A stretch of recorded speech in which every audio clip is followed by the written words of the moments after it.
കഴിഞ്ഞ ആഴ്ചയിലെ പവർ ടീമിലെ അംഗമായിരുന്നു നോറ. പവർ ടീമിൽ ഈ ഗ്രൂപ്പ് കയറിയ സമയത്ത് ഭയങ്കര ഒത്തൊരുമയായിരുന്നു അവർക്കിടയിൽ ഉണ്ടായിരുന്നത്. അവർ കയറിയ ആദ്യത്തെ 2 ദിവസം എന്ന് പറയുന്നത് ഇവർക്ക് പരദൂഷണം പറയാനും മറ്റുള്ളവരെ കുറിച്ച് വിലയിരുത്താനും, പരദൂഷണം എന്ന് പറയുന്നില്ല ഞാൻ, ഇനിയിപ്പോൾ അങ്ങനെയും പറയാം, അല്ലാന്നുണ്ടെങ്കിൽ മറ്റുള്ളവരുടെ ഗെയിം അവർക്ക് എങ്ങനെ കാണുന്നു എന്നത് അവർ വിലയിരുത്തിയത്. അതിൽ റസ്മിനുണ്ട്, അൻസിബി ഉണ്ട്, നോറയുണ്ട്. ഭയങ്കര ഒത്തൊരുമ എന്ന് പറഞ്ഞു കഴിഞ്ഞാൽ ഭയങ്കര ഒത്തൊരുമയായിരുന്നു. അവിടെ അഭിഷേകുണ്ട്. അഭിഷേക് ഇടയ്ക്ക് മാത്രമാണ് ഇവരുടെ കൂട്ടത്തിൽ വന്നിരിക്കുന്നത് കണ്ടിട്ടുള്ളൂ. പക്ഷേ ഒത്തൊരുമയുടെ കാര്യത്തിൽ 4 പേരും ഒറ്റക്കെട്ടായിരുന്നു. പക്ഷേ എന്തെങ്കിലും ഒരു തീരുമാനം എടുക്കുന്ന സമയത്ത് അൻസിബ് എന്താണ് പറയുന്നത് ആ തീരുമാനമാണ് അവർ എടുത്തിരുന്നത്. അത് അഭിഷേക് ചെന്നിട്ട് അവിടെ സായിയുടെ അടുത്ത് സംസാരിക്കുന്നുണ്ട്.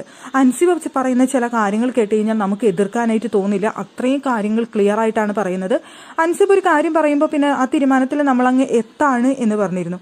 അപ്പോൾ ആ വീട്ടിലുള്ള എല്ലാവർക്കും മനസ്സിലായ ഒരു കാര്യമാണ് അൻസിബിയാണ് വീട്ടിലെ കാര്യങ്ങൾ തീരുമാനിക്കുന്നത്, അല്ലെങ്കിൽ പവർ റൂമിലെ എന്തൊരു കാര്യത്തിലെയും അവസാന വാക്ക് എന്ന് പറയുന്നത് അൻസിബയാണെന്ന്. അത് തന്നെയായിരുന്നു എല്ലാ കാര്യങ്ങൾക്കും അവിടെ ഉണ്ടായത്. ലാസ്റ്റ് വീക്കെൻഡ് എപ്പിസോഡിൽ ലാലേട്ടൻ വന്ന സമയത്ത് നോറയെ അവിടെ ലാലേട്ടൻ എടുത്ത് സംസാരിക്കുന്നുണ്ടായിരുന്നു. അപ്പോൾ നോറ പറയുന്നുണ്ടായിരുന്നു, പവർ റൂമിലുള്ള പല തീരുമാനങ്ങളും എൻ്റെ തീരുമാനമായിരുന്നില്ല, അവിടെ ഭൂരിപക്ഷം എന്തെടുക്കുന്നോ അതിലെനിക്ക് നിന്ന് പോവേണ്ട ഒരു അവസ്ഥയായിരുന്നു, പലപ്പോഴും എനിക്ക് താല്പര്യമില്ലാതെയാണ് പല കാര്യങ്ങളും ചെയ്തത് എന്ന്.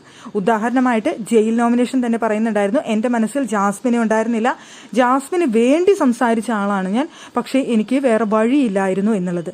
അതുപോലെ തന്നെ അവിടെ ഗസ്റ്റ് വന്ന സമയത്ത് ഓരോ ടീമിനും പെർഫോമൻസ് ചെയ്യാനായിട്ട് കൊടുക്കുന്ന സമയത്ത് നോറ അവിടെ എതിർക്കുന്നുണ്ടായിരുന്നു പവർ ടീമിന്റെ പല കാര്യങ്ങളും. പവർ ടീം പറയുന്ന പല കാര്യങ്ങളും നോറ എതിർത്തുകൊണ്ട് അവർക്ക് സമയം കൊടുക്കണം, അല്ലെങ്കിൽ അവർക്ക് സ്പേസ് കൊടുക്കണം, അവരെ പിരിച്ചുവിടരുത്, അല്ലെങ്കിൽ അവർക്ക് വേണ്ടിയിട്ട് സംസാരിക്കുന്ന ഒരു നോറയെ നമുക്ക് അവിടെ കാണാനായിട്ട് സാധിച്ചിരുന്നു. അത് മറ്റ് ഹൗസ് മേറ്റ്സ് എടുത്തു പറയുകയും ചെയ്തു. നോറ മാത്രമാണ് കാര്യങ്ങളെല്ലാം വന്ന് ചോദിച്ചതും അത് സംസാരിക്കാനായിട്ട് തയ്യാറായതെന്നും. അതുപോലെ തന്നെ ഗസ്റ്റും പറഞ്ഞിരുന്നു നോറയാണ് അവിടെ കൂടുതൽ സംസാരിച്ച് കാര്യങ്ങൾ ക്ലിയർ ചെയ്യാൻ വന്നതെന്ന്. ഇപ്പോൾ സത്യത്തിൽ പവർ ടീമിനെ മൊത്തത്തിൽ നോറ തേച്ചൊട്ടിച്ചു എന്ന് വേണ്ട പറയാനായിട്ട്. അവിടെ ലാലേട്ടൻ വന്ന വീക്കെൻഡ് എപ്പിസോഡിൽ ഇവർ 3 പേരും ചെയ്ത കാര്യങ്ങൾക്ക് ഞാൻ ഉത്തരവാദിയല്ല എന്ന് പറഞ്ഞുകൊണ്ട് നോറ നൈസായിട്ട് അങ്ങ് അവർക്കിട്ട് പണി കൊടുത്ത പോലെയാണ് എനിക്ക് തോന്നിയത്. 4 പേരും ഒത്തൊരുമയോടെ നിന്നിട്ട് അവസാനം വന്ന സമയത്ത് നോറ നല്ല കുട്ടിയായി, ബാക്കി 3 പേരും ഞങ്ങൾ പുറത്ത് എന്നുള്ളൊരു അവസ്ഥയിലെത്തി.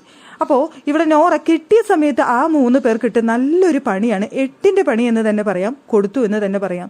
അവസാനം വന്നപ്പോൾ ഞങ്ങൾ ഒരുമിച്ചാണ് നിന്നതെന്ന് എല്ലായ്പ്പോഴും പറയേണ്ട പവർ ടീം ലാലേട്ടൻ വന്ന് ചോദിച്ച് കാര്യങ്ങൾ ക്ലിയർ ചെയ്തപ്പോൾ നോറയ്ക്ക് വേറെ അഭിപ്രായവും ബാക്കി 3 പേർക്ക് വേറെ അഭിപ്രായവും, നോറ നല്ല കുട്ടിയും ആവുന്നതാണ് നമുക്ക് കാണാനായിട്ട് സാധിച്ചത്.